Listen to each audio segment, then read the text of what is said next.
Supposons maintenant que nous avons un quadripole. Bon, c'est un montage dont on ne sait pas le contenu. Ce que l'on sait, c'est que ce montage-là, il est excité par un GBF, un générateur de basse fréquence, donc qui nous donne une tension VE en entrée et puis une tension VS en sortie. Ce que l'on veut, c'est mesurer pour des fréquences différentes l'amplitude de la tension VE et du coup mesurer aussi l'amplitude de la tension VS ainsi que le déphasage des deux tensions en fonction de la fréquence. Je vais supposer que la tension VE de T c'est une tension sinusoïdale.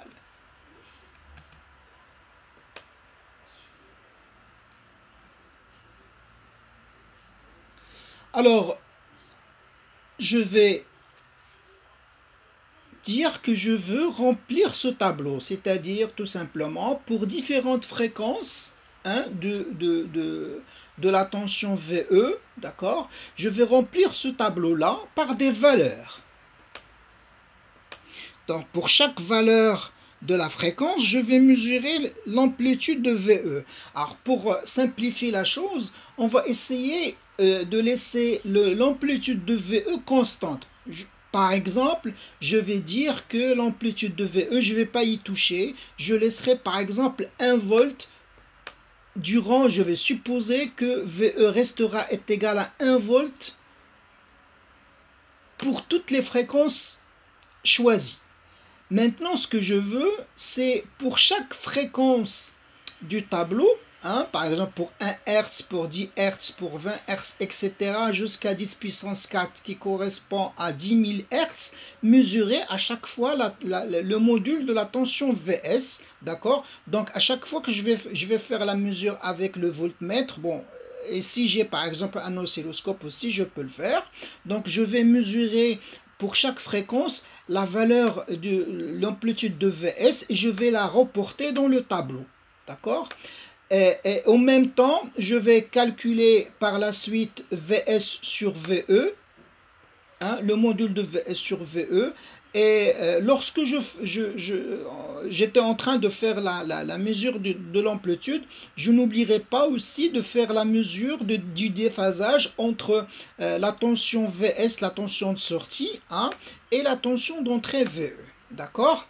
Alors maintenant, mon objectif, c'est que je veux reporter, par exemple, le rapport du module VS sur VE sur un graphique pour pouvoir avoir une idée sur l'évolution du module de VS sur VE en fonction de la fréquence. Alors, pour ceci, je vais supposer que j'ai un repère. Cette fois-ci, dans l'axe des abscisses, je vais mettre la fréquence. Et dans l'axe des ordonnées, je vais mettre l'amplitude, le calcul de ce que j'ai fait dans le tableau de VS sur VE.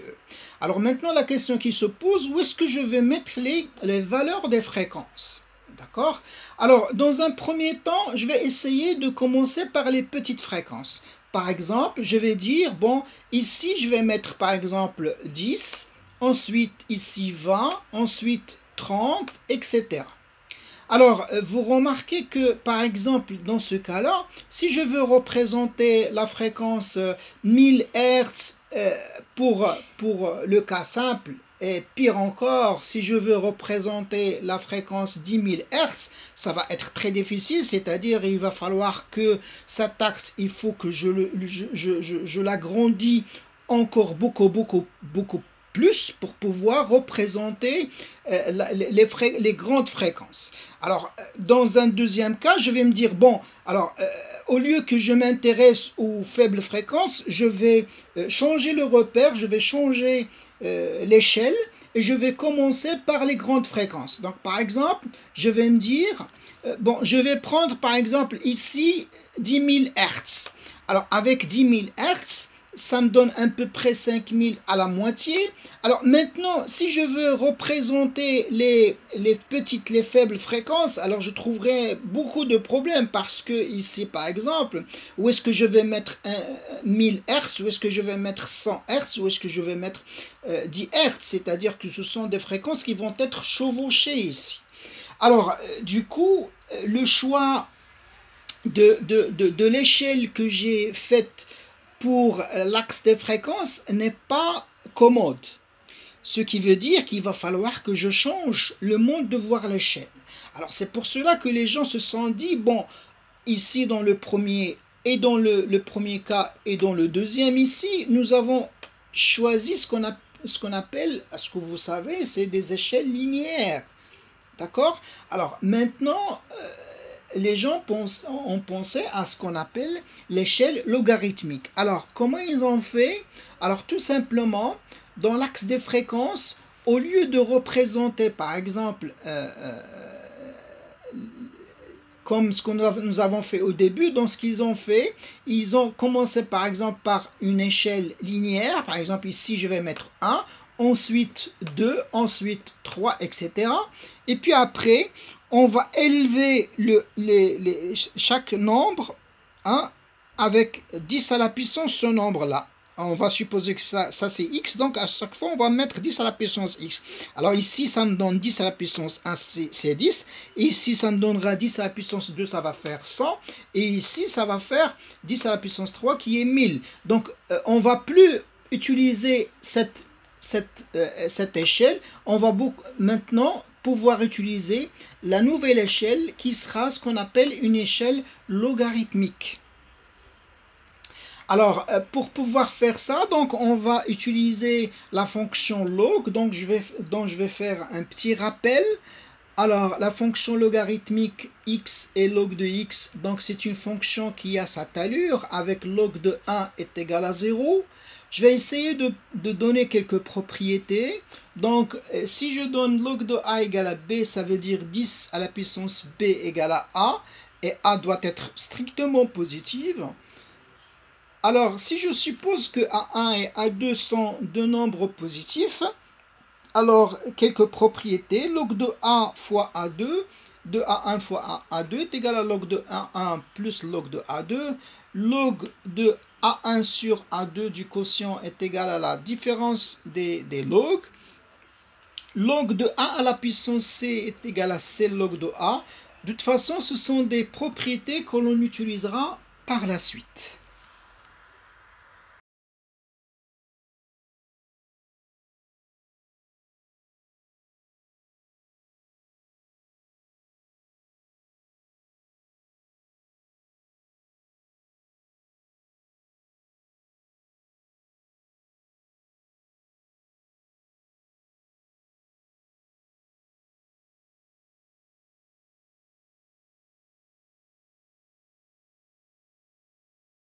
Donc on va ici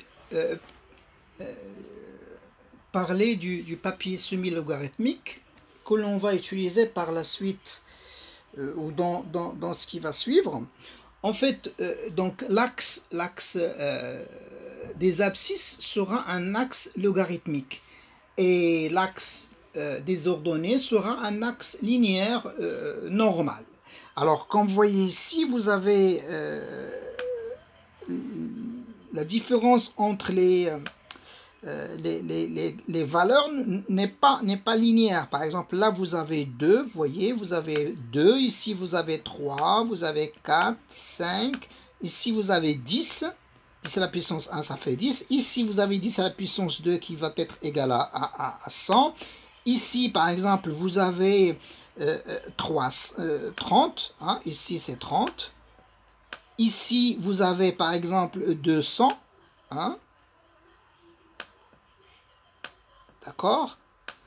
Ici, donc c'est la suite de 1000, donc ici ça va faire 2000, hein, c'est 2 fois 10 puissance 3, et ainsi de suite, d'accord? Ok. Alors, on va parler ici de ce qu'on appelle la représentation spectrale d'un signal.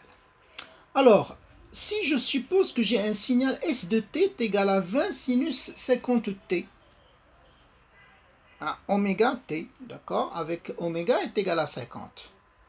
Alors, il est clair que ça va être facile de représenter ce signal, d'accord?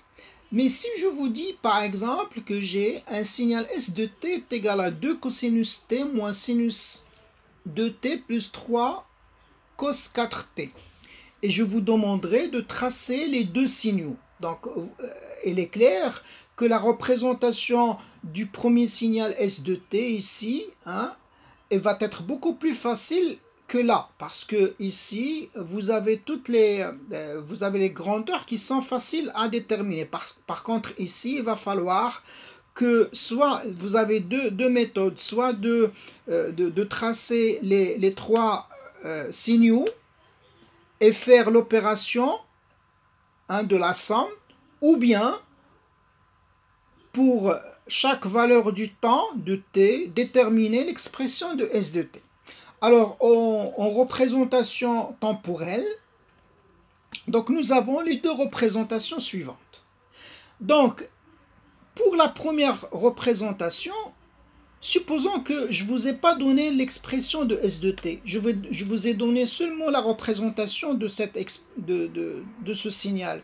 Je vous ai dit, donnez-moi l'expression de S de t. Alors, il va vous être très facile, plus ou moins, de déterminer l'expression de S de t. Bon, là, vous voyez bel et bien qu'il s'agit d'un signal sinusoïdal. Ce que vous allez faire, c'est mesurer l'amplitude, mesurer la période et par la suite la fréquence, et du coup vous saurez tout simplement me donner l'expression de S de t. Par contre, si je vous ai donné cette représentation, ce que vous voyez ici, et je vous ai demandé de me donner l'expression de ce signal, alors ça va être très très très difficile, hein, de pouvoir donner cette expression. Alors, c'est de cet avis-là que la représentation temporelle n'est pas toujours une représentation qui nous donne, ça nous permet seulement de voir la forme du signal, mais l'expression mathématique, c'est très très difficile d'en extraire l'expression. Alors, c'est pour cela que les gens ont essayé d'avoir une représentation, ce qu'on appelle la représentation spectrale. Alors, ou la représentation fréquentielle. Alors, dans le premier cas, nous avons S de t, et il se compose d'un seul signal sinusoïdal. Donc, un seul signal sinusoïdal, il va falloir d'amplitude 20, d'accord? Et puis là, le 50, je vais le mettre sous forme d'un produit. Le 50, c'est 2 pi fois f. Donc, il suffit de trouver la fréquence à partir de 50. Donc, ce qui me donnera ici que S de t se compose d'un seul signal sinusoïdal. Donc, de fréquence, ou si je peux le représenter en fonction de oméga, donc de valeur 50, hein, pour oméga, et d'amplitude 20. D'accord? Donc, lorsque je vois, par exemple, lorsqu'on me donne cette représentation ici, je dis qu'il s'agit d'un signal sinusoïdal de pulsation 50 et d'amplitude 20. Alors, pour le deuxième, il s'agit là de trois composantes. Donc, il y a un signal de pulsation 1, le deuxième de pulsation 2 et le troisième de pulsation 4. Donc, il est clair que si on vous donne cette représentation spectrale de ce signal, alors votre conception du signal, votre imaginaire du signal va être très très facile, parce que vous allez vous dire il s'agit d'un signal qui est composé de trois signaux sinusoïdaux, un qui a une pulsation 1 et d'amplitude 2, le deuxième de pulsation 2 et d'amplitude 5, et le troisième de pulsation 4 et d'amplitude 3. Par contre, si je vous donne l'expression ou la forme en temporel, ça va vous être très très difficile. Alors, cette représentation spectrale n'est pas tombée du ciel.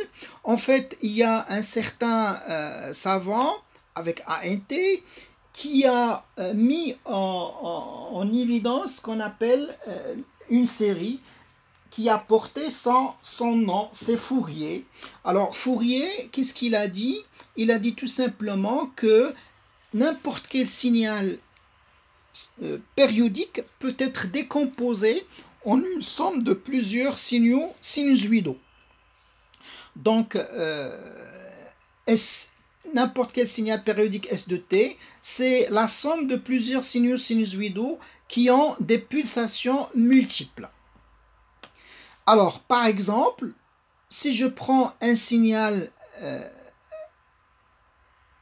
carré alternatif, alors ce signal-là, dans la représentation temporelle, je peux le représenter comme ce que vous voyez en bleu, mais en représentation spectrale, c'est quoi? Ce signal-là n'est autre que la somme de plusieurs signaux sinusoïdaux dont les fréquences s'étalent de f, qui est la fréquence de la fondamentale, la fréquence du signal, et qui s'étale jusqu'à l'infini. Bien sûr, quand la fréquence tendra vers l'infini, les amplitudes, comme vous voyez ici, les amplitudes, au fur et à mesure que la fréquence augmente, les amplitudes diminuent.